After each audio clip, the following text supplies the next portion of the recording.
Mayo, thank you. Ito, alamat ng semento. So, nung unang panahon, merong lalaki. Merong isang lalaki. May lalaki, no? Ang laki ng katawan, no? Tapos, nakita siya ng ng isang bulag. Nakita siya ng isang blind. Boss, ano yung binubuhat mo? Sabi ng bulag. Tapos sabi ng lalaki, hulaan mo nga.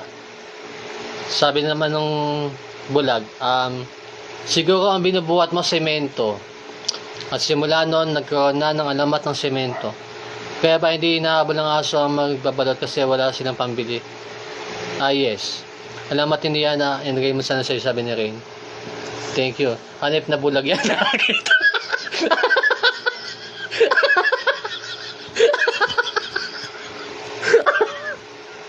Ayoko na. Baba. Shoutout kina Zephyr ba yan? Zephyr. Zephyr ba o Zephyr? Tsaka kay Mayo, nabwisit sa alamat ng simento ko.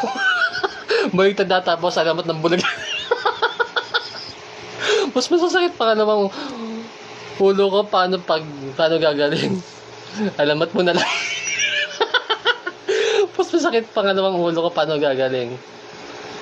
Minimum ka ng Paracetamol ba yun? Ano mas madakas, Super Saiyan o Super Book? Super Saiyan all the way, Zack Fair.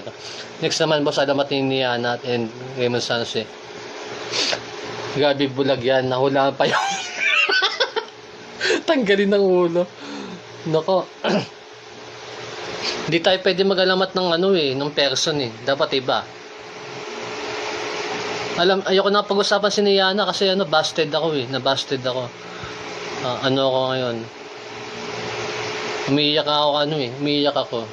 Bakit mo binasted, Miss Niana? Maganda ata alamat niya si Jay, sabi Zephyr. Ano mangyayari pag sinabi ni Pinocchio na hahaba ilong niya? Yun? Nakakita siya ng Nakikita niya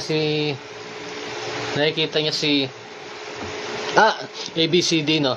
Ano mangyayari pag sinasabi ni